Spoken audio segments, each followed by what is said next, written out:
Hey there, I'm Bruce St. James. She's Pamela Hughes. He's Rob Hunter. And these are the stories that people are talking about this morning. We call it the playlist. Track 1. Well, Holder is on the hot seat. That's right. Attorney General Eric Holder is, he's in Washington testifying in front of a subcommittee regarding that whole Fast and Furious program.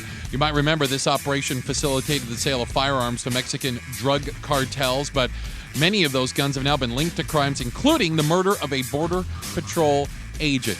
It is an absolute travesty the way this is being handled, Pamela. It's a travesty. It is a colossal debacle that has happened. And what's also disturbing about it is instead of owning up to the mistakes that took place, they're trying to spin it into like new gun regulation, which is just sad. Well, it's sad, but that's how the government operates. They're like, we'll cover up this failure and we'll get the best benefit of the doubt out of it. We'll pass new rules and regulations and nobody knows. Oh, wait, you guys found out about it. Yeah. Now what do we do? Track 2. Not so fast. ASU guys putting the brakes on hiring June Jones. I mean, yesterday morning, that's what we were hearing about. It's all but done. He's been signed. He's going to replace Dennis Erickson. The two have even talked about recruits and so on and so forth. But then the backlash came out, and donors weren't happy, fans not happy, and we're even hearing there may be some questions into his background that might pop up later. Look, it was bad enough I'd never heard of June Jones. And, Really? I'm a bit of a football fan. I'm He's just an like, NFL coach. yeah, wasn't very good though, was he? Nah. Yeah.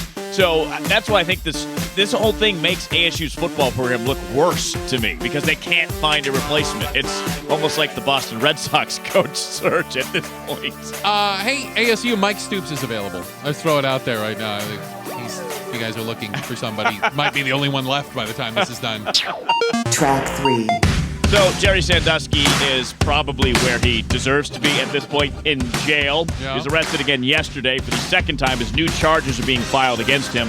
A couple more victims have come forward with some pretty scary details, one of which said that Mrs. Sandusky probably knew about this and did nothing to help, even though he was screaming while at their house as Jerry was doing his scary thing. Again, a sexual predator who has 30-plus years to terrorize kids, I would not be surprised if the victims are in the 40s or 50s amount of victims.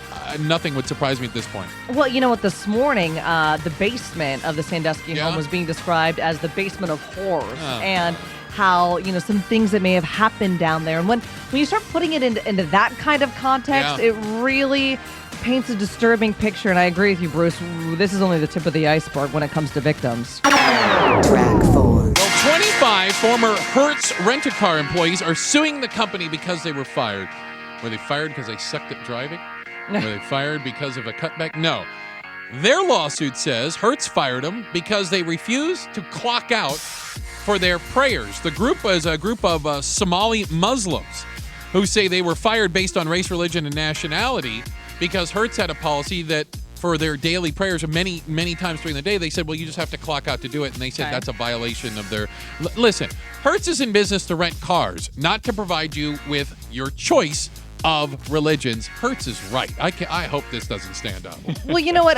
They weren't firing them because they were praying. They just said, hey, you know what? You got to clock out. We're not going to pay you to pray. We're not going to pay you to pray. We're not going to pay you to pray. And I think that most companies out there would have that kind of policy. If they don't, I'd be surprised. If this actually goes through, I'm going to start making KTAR. I'm going to say, I got to go to church every day from 12 to 5. And you got to pay me. For 7 days a week, baby. Track 5. All right, guys. Working moms are more stressed out than working dads. No, yeah, I said it. I own it. But you know what? I now also have a study to back me up. It comes out of Israel as well as Michigan State. Here we go. Well, they're finding out that moms are multitasking more at home than the working dads to the tune of about 10 and a half more hours a week. Yeah. And what I thought was kind of interesting is they've even identified a period of time in the evening that they're calling the arsenic hours. Arsenic hours. 5 p.m. to 8 p.m. where moms are kind of juggling both work and home life, and it becomes overwhelming and quite stressful. Dads, we got to step up, man.